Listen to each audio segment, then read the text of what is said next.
नमस्कार, मैं अवजाज शेखर आजाद और आप देख रहे हैं नवभारत टाइम्स। बांग्लादेश में इलेक्शन अब होने वाले हैं और उससे पहले भारत के खिलाफ जो बयानबाजी है, काफ़ी नफरती बयानबाजी हो रहे हैं। बांग्लादेश के छात्र नेता हैं, ऐसा लगता है जिन्होंने इतिहास को देखा नहीं हो, पढ़ा नहीं हो, समझा नहीं हो।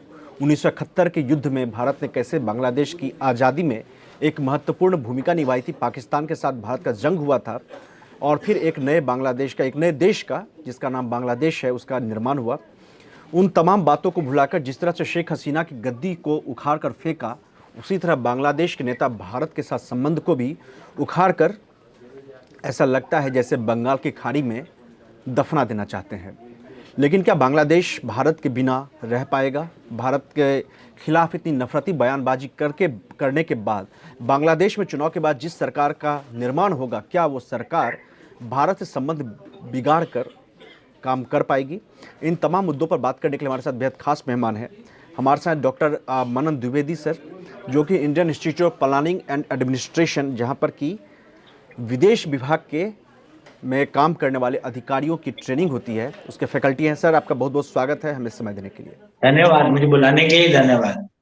सर, जिस तरह से भारत के खिलाफ बयानबाजी आप देख रहे हैं, बांग्लादेश के एक छात्र नेता हैं एनसीपी के नाहिद इस्लाम, इन्होंने भारत विरोधी बयान देते हुए कहा है कि अगर बांग्लादेश अस्थिर हुआ तो वो भारत के 7 सिस्टर्स स्टेट यानी नॉर्थ ईस्ट इंडिया को उन्होंने धमकी देने की कोशिश किया कि उसको काट देंगे।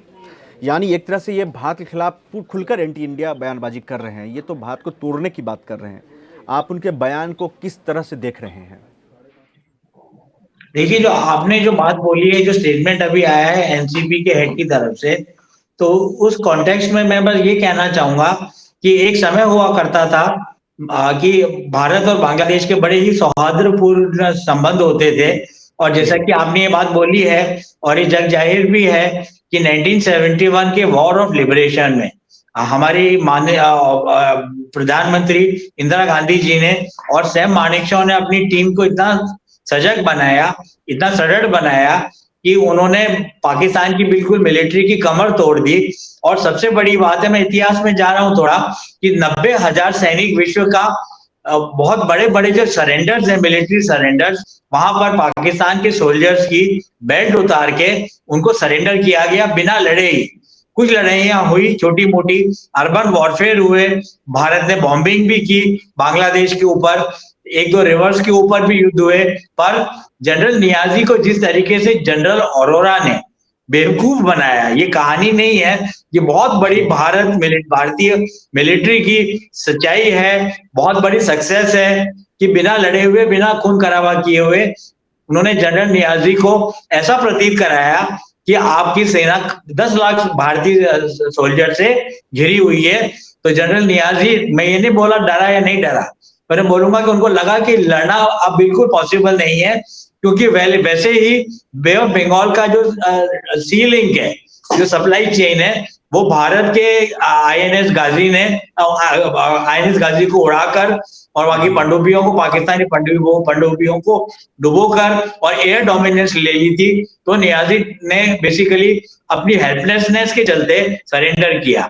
ये बात सब जानते हैं, भारत का हर राष्ट्रवादी देशभक्त ये जानता है। पर हम करंट परिप्रेक्ष्य में देखें, उसके बाद 75 में फिर देखिए कू होता है और इस कू होने के कारण वहां पर मुजीबुर रहमान जी की जगह कोई और व्यक्ति आते हैं और तब से भारत और बांग्लादेश के बीच का जो संबंध है वो पूरी तरीके से गिरने लगा और खराब होने लगा। और जब से जमाते इस्लामी वहां पे पॉलिटिकल अरीना में आई है, उस समय के बाद तो और भी हो रहा है। और अगर हम अभी देखें तो जो बांग्लादेशी नेशनलिस्ट पार्टी है, खालिद उनकी नेशनलिस्ट पार्टी है, वो और जमाते इस्लामी का पैक्ट है। और अब वो लोग स्पेशल टेक्निक, इलेक्टोरल टेक्निक के चलते वो लोग ये कर रहे हैं कि क्योंकि इस इलेक्शन में अवामी लीग को बैन कर दिया गया है और अवामी लीग इलेक्शन नहीं लड़ रहा है, तो जो अवामी लीग का बहुत बड़ा एक धड़ा हिंदू वोटर्स है वहां पर, तो जमाते इस्लामी और बीएनपी पूरी तरीके से अवामी लीग के वोटर्स को, हिंदूज को इम्प्रेस करने में लगे हुए हैं और उनके काफी वोट उनको मिल भी जाएंगे। पर एक तरीके से क्योंकि हम लोग डेमोक्रेटिक राष्ट्र है भारत, क्योंकि हम लोग डेमोक्रेसी में बिलीव करते हैं, हम लोग सामाजिक समरसता में बिलीव करते हैं और न्याय और पीस में, शांति के प्रचारक हैं। आज से नहीं है, कई वर्षों से, सनातनी पीरियड से। तो उसमें मैं ये कहना चाहूंगा कि इन सब के चलते हुए बांग्लादेश ने अपने रिलेशंस भारत से खराब कर लिए हैं।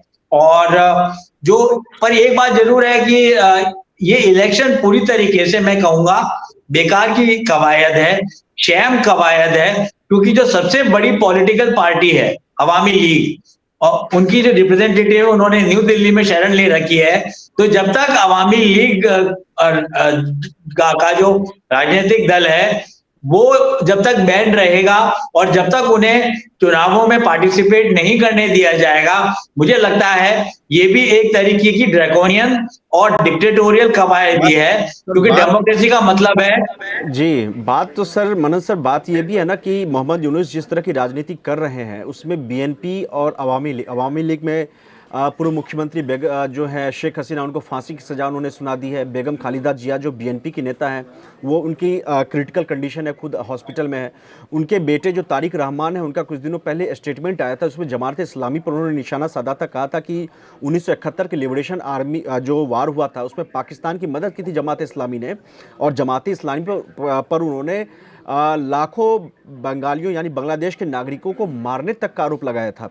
और इस तरह से रिपोर्ट्स आ रही है कि मोहम्मद यूनुस इस तरह की चाल चल रहे हैं, जिस तरह से लग रहा है जैसे अवामी लीग के साथ साथ बीएनपी को भी वो खत्म करने पर तुले हुए हैं। और उसके बाद जो फरवरी में इलेक्शन होगा उसमें जमात इस्लामी और जो मोहम्मद यूनुस के करीबी छात्र संघ नेता हैं उनको पॉलिटिकली जीत दिलाने की कोशिश में है, ताकि उन्हें जीत दिलाया जा सके। आप इस चीज़ को कैसे देख रहे हैं, अगर जमात इस्लामी और ये जो नफरती एजेंडा, नफरती भाषा बोलने वाले छात्र संगठन अगर सत्ता में आते हैं?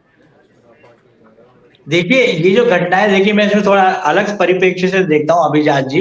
जी। जो 2016 में डिसेंट की जो लड़ाई लड़ी गई जेएनयू में और भारत के और भी कई विश्वविद्यालयों में, एजुकेशन सेंटर्स में, तो उसके उसके चलते भी उस समय से ही जेनजी टर्म की बातचीत नहीं होती थी, पर जो यूथ है उनको किसी तरीके से बरगलाकर हमारी इंटरनल एनिमीज, भारत के इंटरनल एनिमीज के साथ मिलकर और पाकिस्तानी, चीनीज और जो एंटी नेशनल फोर्सेज हैं जो भारत को डिस्टेबलाइज और भारत को रिवर्क और इम्प्लोड करवाना चाहते हैं, उन्होंने ये काम किया, पर इसको रोका गया और विश्वविद्यालयों में स्थिति बहुत इंप्रूव हुई। तो मुझे लगता है कि जो बांग्लादेश के अंदर जो छात्र नेता हैं, और क्योंकि उनके भी पॉलिटिकल एजेंडाज हैं, और जब आप कोई भी छात्र नेता छात्र हितों से दूर जाकर अपने पर्सनल पॉलिटिकल हितों के लिए पार्टी बदलता है या मुख्य धारा की राजनीति में आता है, उस समय आप जेनजी कहलाना बंद कर देते हैं। तो मुझे लगता है कि जो इस्लामिस्ट एलिमेंट, मैं मुस्लिम नहीं कह रहा हूं, मुस्लिम तो हमारे कंट्रीज में हमारे इक्वल कॉस्मो सिटीजन है, हम लोग कॉस्मो राष्ट्रीयता की बात करते हैं, मैं करता हूं कॉस्मो राष्ट्रीयता की बात, और हमारे प्रधानमंत्री भी ये बात करते हैं कॉस्मोपॉलिटनिज्म की। तो एक बात तो ये हुई, पर इसमें मैं आगे ये बोलना चाहूंगा कि एक तरीके से वहां का जो स्टूडेंट एक्टिविज्म है वो जिहादी एलिमेंट्स के साथ मिल गया है। ये एक शेयर श्रिल प्रोपेगेंडा नहीं है, क्योंकि जिस तरीके से वायलेंस किया गया और जिस तरीके से अगर हम पुरानी घटना को देखें कि जो श्री कृष्णा फाउंडेशन है, श्री कृष्णा फाउंडेशन के जो हेड हैं उनके ऊपर एक झूठा आरोप लगाया गया कि आपने उन्होंने बांग्लादेश का नेशनल फ्लैग हटा के वहां पर सैफरन फ्लैग लहरा दिया, और इस घटना की कोई पुष्टि भी नहीं की गई। तो ये सिंबोलिज्म की बातचीत क्लासरूम के लेक्चर के लिए अच्छी होती है, पर देश के भविष्य के लिए, भले ही वो भारत हो या बांग्लादेश, अच्छी नहीं होती। और मोहम्मद यूनुस खुद एक डीप स्टेट के प्रोडक्ट है। तो मोहम्मद यूनुस अगर खराब भी करेंगे रिलेशंस तो उनको फर्क नहीं पड़ेगा, क्योंकि उनको डीप स्टेट सपोर्ट कर रहा है, डेमोक्रेटिक अमेरिकन का और बाकी और मिडिल ईस्ट के कुछ कंट्रीज का, और चीनियों का भी मैं यहाँ पर नाम लेना चाहूंगा। मेरी ये समझ है जो आपने प्रश्न किया। जी सर, बात ये भी है कि पिछले कुछ दिनों में देखा गया है कि बांग्लादेश और पाकिस्तान ये दोनों करीब आए हैं। पाकिस्तान के कई मिलिट्री अधिकारी जो टॉप जनरल्स हैं वो बांग्लादेश गए हैं, बांग्लादेश के कई टॉप सैन्य अधिकारी पाकिस्तान गए हैं। आपको लगता है कि भारत के खिलाफ एक और पाकिस्तान जो है वो तैयार हो रहा है या तैयार कर दिया गया है? बिल्कुल, इसमें पाकिस्तानी इन्वॉल्वमेंट तो है ही। और जी। पाकिस्तान ने करीब करीब वहां की राजनीतिक, सामरिक और इकोनॉमिक व्यवस्था को हाईजैक करने का पूरा प्रयत्न किया और किया भी है। धीरे धीरे, जैसा कि आपने बताया कि वहां के जनरल्स भी गए। और सबसे बड़ी बात, मैं एक घटनाक्रम के बारे में कई अपने मित्रों को कह रहा था, मीडिया चैनल्स में भी कह रहा था, वही बात मैं यहाँ पर कहूंगा कि जो पाकिस्तानी एम्बेसी है वहां पर मोहम्मद अली जिन्ना का स्टैच्यू लगाया गया। मैं ये नहीं कह रहा ये सही बात है गलत बात है, पर जो घटनाक्रम है वो बता रहा हूँ। और वहां पर ये निर्णय लिया गया कि ऐसे स्टैच्यू सब जगह लगाए जाएंगे सरकारी परिसरों में, और वहां पे Pakistani diplomats, Pakistani military officials और बांग्लादेशी डिप्लोमेट्स वगैरह में बहुत ज्यादा बातचीत हुई, करीबियां आई और हॉबनॉबिंग हुई, जो भारत के लिए एक अच्छा संकेत नहीं है। देखिए, ये बात तो मैं कहता हूं कि हमारे एनिमी स्टेट एक टर्म होता है कि भाई आपका अवरोध है, आपका विरोधी राष्ट्र है। इस बारे में जी। कोई दो राय नहीं कि पाकिस्तान हमारा विरोधी राष्ट्र है, धर्म के ऊपर नहीं। मैं राष्ट्र हित को की बात करता हूं। मैं ये नहीं कह रहा कि एक धर्म को फॉलो करते हैं और सेलिब्रेट नहीं किया जाए, क्योंकि जिस देश में अब्दुल कलाम साहब हमारे राष्ट्राध्यक्ष बन सकते हैं, उस देश के ऊपर कोई भी आक्षेप लगाना गलत होगा। और जैसा कि आपने बताया कि सबसे बड़ी बात है कि पहले पाकिस्तानी जो सामान आता था वो डायरेक्टली बांग्लादेश के पोर्ट्स में उसको डॉक नहीं किया जाता था, जहां तक मुझे ध्यान पड़ता है। और श्रीलंका में ही रोक के वहां पर एक्सचेंज होता था, पर वो चीज भी अब बंद कर दी गई है। मोंगला और चिटागोंग पोर्ट्स में डायरेक्टली पाकिस्तानी बिजनेस शिप्स आते हैं, जो भारत के लिए, भारत के एनसर्कलमेंट की तरफ एक कवायद है। मुझे ऐसा प्रतीत होता है। एक चीज़ और मैं पूछना चाहूँगा सर, जिस तरह से मोहम्मद यूनुस कर रहे हैं, फरवरी के बाद हो सकता है कि नई सरकार बने, अब किसकी सरकार बनेगी पता नहीं। क्या पता मोहम्मद यूनुस कोई नई तिकड़म लगा करके खुद प्रधानमंत्री बन जाए और अपने कार्यकाल को जारी रखे। इस तरह में पूर्वोत्तर को लेकर के जो बयानबाजी बांग्लादेश की तरफ से हो रही है, क्या इसमें आपको चीन की भागीदारी किस हद तक आपको दिखाई दे रही है? और आगे जाकर के अगर चीन ऐसी कोशिश कर रहा है, जिस तरह की तमाम रिपोर्ट्स हैं, ऑफकोर्स चीन के वहाँ पे इंटरेस्ट हैं अपने, तो आगे जाकर के चीन जो भी नई सरकार बनती है उसके साथ तो भारत को और ज़्यादा परेशान करना चाहेगा। सर, भारत इसको कैसे काउंटर करे? देखिए, मैं यहाँ पर एग्जांपल देने चाहूंगा। एक चलचित्र आया है बॉलीवुड का, उसका नाम है धुरंधर।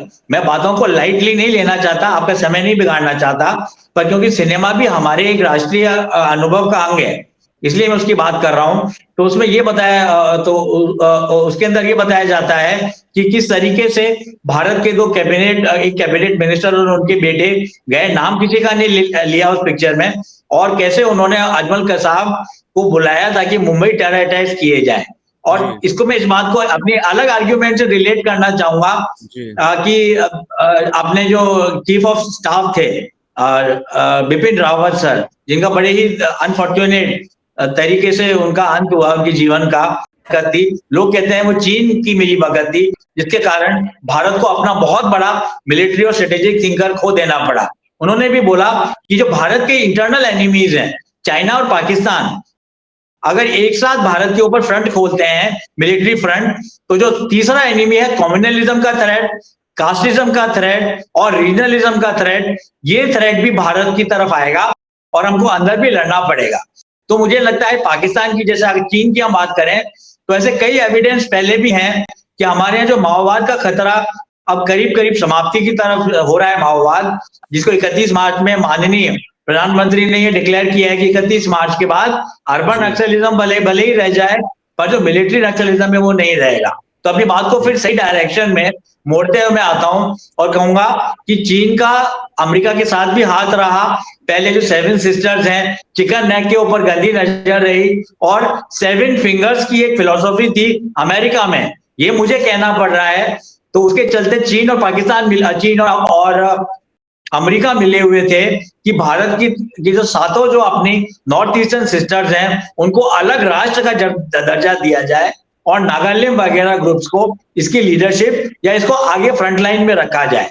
तो ये बिल्कुल नॉर्मल सी बात है कि भारत के जो डिससेटिस्फाइड सिटीजन्स हैं या जो इंटरनल एनिमीज हैं, ऐसा अजीत डोभाल भी बोलते हैं, बिपिन रावत ने भी बोला, और जो मैंने धुरंधर का एग्जांपल दिया, वहां पर सान्याल साहब का कैरेक्टर जो जी माधवन ने प्ले किया है, वो भी ये बात बोलता है। तो कहने का मतलब है, चीन का परोक्ष या कैसे भी किसी भी रूप में भारत को डिस्टेबलाइज करने का और नॉर्थ ईस्ट की जो इंसर्जेंसी है उसको उसमें आग लगाने का, उसको ज्यादा इंटेंस बनाने का पूरा प्रयत्न आज से नहीं 10 वर्षों से नहीं पर शुरू से रहा है, जब से नॉर्थ ईस्टर्न इंसर्जेंसी को मैंने और आपने देखा है।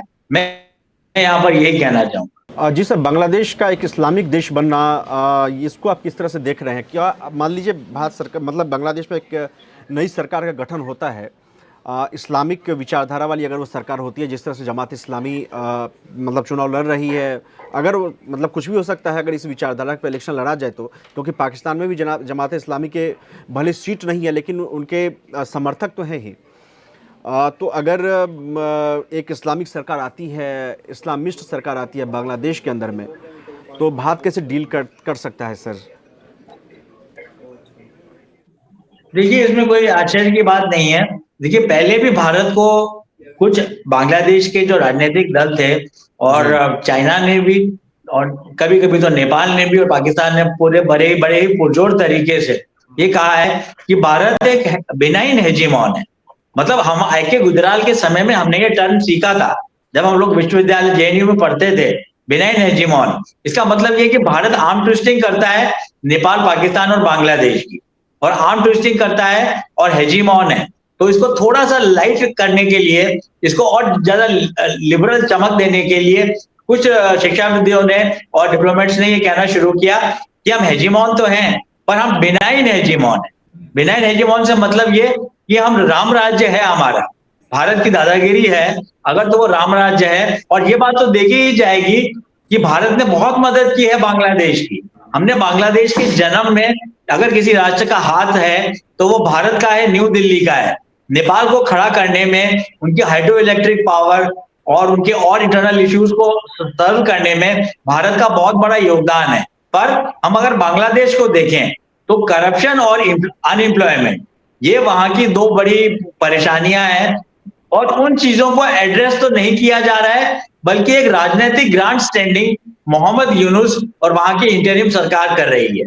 तो मैं यहाँ पर यही कहूंगा कि अगर इस्लामिस्ट से प्रॉब्लम, इस्लाम से प्रॉब्लम नहीं है, पर अगर जिहादी बनेंगे आप तो भारत को जरूर कड़े कदम उठाने पड़ेंगे। बताइए, एक छोटा सा देश है और उनकी बांग्लादेशी राइफल्स भारत की बीएसएफ को कई बार हैरेस करती है, ऐसी कई घटनाएं। और पर अच्छी चीजों को भी हम देखें, मोदी जी के कार्यकाल में यही हुआ है कि जो 24 परगना के क्षेत्र में एनक्लेव्स की एक्सचेंज हुई है, वो एक भारत की और बांग्लादेश के लिए एक तरह का फेदर है, एक तरीके का फेदर है अपने बायलैटरल रिलेशनशिप में। तो अच्छी बातें भी हुई हैं। और ये अवामी लीग के समय भारत और न्यू दिल्ली और ढाका बहुत क्लोज आए थे, और यही बात पाकिस्तान को और चीन को रास नहीं आ रही थी। और पर क्योंकि बांग्लादेश में इंटरनल डिसकंटेंट है, पब्लिक दुखी है, नौकरियां नहीं है और करप्शन है, और उसके अलावा वहां पर इश्यू है कि कौन सा फॉर्मेट वहां के इलेक्शंस में यूज किया जाए। First pass the post system है, इसको हटाने की मांग जमात इस्लामी करती रही है, और इसकी जगह प्रोपोर्शनल पीआर, प्रोपोर्शनल रिप्रेजेंटेशन की बातचीत भी वो लोग करते हैं। पर कहीं पर भी ये देखिए, इलेक्शन और पॉलिटिकल कवायदे बाद की बातें हैं। अगर बांग्लादेश को अपना अस्तित्व रखना है तो उनको भारत के साथ बना के रखना पड़ेगा, और भारत को ज्यादा चिंता करने की जरूरत नहीं, क्योंकि बांग्लादेश के पास कोई फॉर्मिडेबल मिलिट्री स्ट्रेंथ नहीं है, सब कुछ बोरोड है। और अगर वो अपने क्लॉज लाइन को, अपनी टेक्सटाइल बिजनेस को और अपने अलग बिजनेसेस को संभाल नहीं पाया, क्योंकि कई देनदार हैं भारत के, अदानी ग्रुप वालों को भी काफी पैसा देना है बांग्लादेश सरकार को। तो मैं ये कहूंगा अंत में कि आजकल के वैश्विक परिदृश्य में इकोनॉमिक्स और साथ में ट्रेड और बिजनेस बहुत इंपॉर्टेंट है, और बांग्लादेश अपने को संभाल ले, वरना मैं कोई थ्रेट नहीं दे रहा हूँ। भारत की जो हमारी जो पॉलिटिकल ब्रास है वो ये कह चुकी है तो बांग्लादेश से भी फिर कड़े रूप से कड़ा रुख अपनाया जाएगा उनके अगेंस्ट। पर मुझे नहीं लगता कि कोई ऐसी स्थिति आएगी, या तो बांग्लादेश इम्प्लोड करेगा या फिर वहां पर कोई क्यूबा जैसी सरकार आ जाएगी। मेरी ऐसी सोच है। सर उसी बात को मैं आगे बढ़ाऊंगा कि इलेक्शन से पहले की बयानबाजी एक अलग तरह की होती है। चलिए आप भारत के खिलाफ बयानबाजी करके इलेक्शन में जा रहे हैं, ऐसा पाकिस्तान में भी और बांग्लादेश में भी पहले भी ऐसा होता रहा है। बीएनपी के नेता भी करते रहे हैं भारत के खिलाफ बयानबाजी, लेकिन बीएनपी के नेता कम से कम 1971 के लिबरेशन वार को मानते हैं, उसको एक्सेप्ट भी करते हैं। आज की तारीख में अगर बांग्लादेश के छात्र नेता चुनाव जीतते हैं तो अल्टीमेटली ये होगा कि उन्हें एक सरकार में जाना पड़ेगा, सरकार बनानी होगी। जो भी सरकार का, जैसे हमने मालदीव का बहुत अच्छा एग्जांपल है कि जो मालदीव के राष्ट्रपति हैं मोहम्मद मिर्जू, जब वो माले के मेयर थे उस वक्त वो भारत के खिलाफ बयानबाजी कर रहे थे, भारतीयों को मालदीव से बाहर निकालने की बात कर रहे थे, इंडिया आउट कैंपेन चला रहे थे। लेकिन जैसे ही राष्ट्रपति बने उसके कुछ महीनों में, 2 या 3 महीनों 4 महीनों में धीरे धीरे वो रास्ते पे आ गए और फिर उन्होंने 2 बार दिल्ली का दौरा भी किया, भारत के साथ अपने संबंध भी बेहतर किए, अच्छे करने, मतलब बढ़िया करने की कोशिश उन्होंने की। तो बांग्लादेश के छात्र नेता कल होकर के अगर सरकार में आते हैं तो क्या बांग्लादेश की चुनौतियों से निपटने के लिए आप अपने पड़ोसी देश के साथ अगर संबंध खराब कर लेंगे, खास करके जिनके साथ आपका ज़मीन का बाउंड्री है, फिर उसके बाद समंदर शुरू हो जाता है, तो क्या वो भारत के बगैर अपने देश को चला पाएंगे? इतने, मतलब आपकी तमाम तरह की ज़रूरतें होती हैं, भारत के साथ कई तरह के रिश्ते हैं, एक्सपोर्ट इंपोर्ट है, भले आज की तारीख में आप अलग अलग देशों के साथ आप संबंध बनाना चाहें। सर इस परिस्थितियों को आप किस तरह से देख रहे हैं? जहाँ तक सर एक चीज़ और मैं जोड़ना चाहूँगा कि भारत के लिए चिंता की बात बिल्कुल भी नहीं है, ना आर्थिक तौर पर, ना फिर मिलिट्री के तौर पर। ऐसा नहीं है कि बांग्लादेश के कोई छात्र नेता कह देता है कि हम नॉर्थ ईस्ट को तोड़ देंगे तो वो तोड़ देगा। आप मतलब ऐसा सोचेंगे बांग्लादेश के बॉर्डर तक ही रह करके सोच सकते हैं। भारत की मिलिट्री की ताकत क्या है वो हम सब जान रहे हैं, लेकिन फिर भी डिप्लोमेटिक के स्तर पर सर किस तरह से वो चलाएंगे भारत से बैर लेकर के देश? डिप्लोमेटिक स्तर की आप बात कर रहे हैं तो मुझे लगता है कि ये इंटरमिटेंट भारत के खिलाफ बयानबाजी, भले ही वो मोहम्मद यूनुस ने भी खुद की है जी, जबकि उनका कॉन्स्टिट्यूशनल राइट नहीं है, क्योंकि वो इंटरिम सरकार के एडवाइजर हैं, कोई वहां के ऑनरेरी प्रधानमंत्री भी नहीं है, तो वो बेसिकली अनकॉन्स्टिट्यूशनल काम हुआ। उसके अलावा पाकिस्तान, कई बांग्लादेशी जर्नलिस्ट से मैं इंटरेक्ट करता हूं, वो कहते हैं कि मोहम्मद यूनुस का मनी को मिंट करना ये एक उनका एजेंडा रहा है, चाहे खुद के लिए रहा हो, चाहे अमेरिकी, वेस्टर्न और मिडिल ईस्ट के कुछ राष्ट्रों की बात कर रहा हूं मैं, मिडिल ईस्ट के कुछ राष्ट्रों के लिए के थ्रू वो जिहादी स्टेट के से पैदा हुए हैं, वहां की भूमि में उन्होंने जन्म लिया है। और एक समय तो ये होता था कि इन्होंने जो इजाद किया अपने डेवलपमेंट की पॉलिसी, जो ग्रामीण बैंक का जो पूरा सुपर स्ट्रक्चर इन्होंने इजाद किया, उसकी हम लोग भी भारत में एज ए स्टूडेंट और एज ए शिक्षाविद, एज ए स्कॉलर हम लोग तारीफ करते थे और हम कहते थे कि देखो कितना फ्रेश एनवायरनमेंट है बांग्लादेश में, और पाकिस्तान को देखो कैसे इम्प्लोजन और फेल्ड स्टेट की श्रेणी की तरफ वो धीरे धीरे बढ़ता जा रहा है। हमारे भी कई मित्र बांग्लादेश में दिल्ली विश्वविद्यालय आते थे, बांग्लादेश से, जेएनयू से आते थे, और बड़े ही सौम्य, बड़े ही हम्बल, पर वो चीज धीरे धीरे उस स्टूडेंट वर्ग के आक्रामक और एग्रेसिव रूप में बदल गई है। ऐसा मैं एक टीचर की तरह, साधारण अध्यापक की तरह मैं आपको यहाँ कहूंगा। तो मुझे लगता है कि डिप्लोमेटिक स्तर पर जो बातचीत होती रहेगी वो तो होती रहेगी, पर इससे जो कॉमन जनता है, जो जनमानस है, जो हॉय पोलोई है बांग्लादेश का, वो बिल्कुल गरीबी की मार में आ जाएगा। और अगर हम एक आंकड़े को देखें तो हम पाएंगे कि जो अनएम्प्लॉयड अगर 100 लोग हैं बांग्लादेश में, तो वहां पर आंकड़े के हिसाब से 87% लोग एजुकेटेड है, मतलब 87% अनएम्प्लॉयड लोग एजुकेटेड हैं और 21% ग्रेजुएट्स अनएजुकेटेड हैं।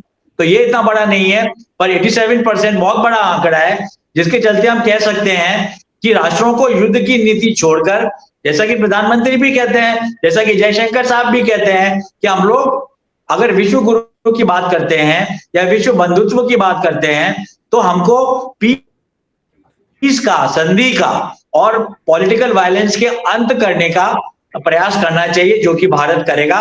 पर डिप्लोमेटिक लेवल पे मैं यही कहूंगा, चीजें अलग होती हैं और प्रैक्टिकल फील्ड वर्क के लेवल पे चीजें अलग होती हैं, और ये पोस्चरिंग चले या ना चले, जो भी बयानबाजी हो, वो मुझे नहीं लगता कि उससे कोई संबंध में गिरावट आएगी या इंप्रूव होंगे, क्योंकि संबंध तब तक खराब रहेंगे जब तक इस्लामिस्ट नहीं, जब तक जिहादी एलिमेंट, जब तक फंडामेंटलिस्ट एलिमेंट और डीप स्टेट बांग्लादेश को कंट्रोल करेंगे। मेरा जी सर, हमारी सलाह, जी सर बिल्कुल, हमारी मतलब मेरी कुछ समय पहले एक डिप्लोमेट से बात हो रही थी, तो उनका ये कहना था कि ऐसा नहीं है कि बांग्लादेश में की जो तमाम जो बांग्लादेश की आवाम है, लोग हैं, वहाँ की जनता है, वो भारत के खिलाफ है। यहीं एक फैक्शन जो है वो भारत के खिलाफ है, एक फैक्शन पाकिस्तान का समर्थक है, लेकिन एक बड़ा फैक्शन जो है वो अभी भी भारत का समर्थक है, जो कि 1971 में जो भारत ने बांग्लादेश की आज़ादी के लिए जो योगदान दिया था उसको मानती है। ऐसे में हमारी सलाह तो यही होगी कि आप एंटी इंडिया बयानबाजी करके या जहरीली बयानबाजी करके आप चाहेंगे कि भारत से संबंध बिगाड़ करके अपने आप को चला पाएँ एक देश के तौर पर, वो बहुत मुश्किल बात है। तो आपको भारत के साथ जुड़ना चाहिए और अल्टीमेटली जब आप जंग नहीं जीत सकते हैं, भारत से जंग की स्थिति में आ नहीं सकता है, तो फिर आपको डिप्लोमेसी का ही सहारा लेना चाहिए।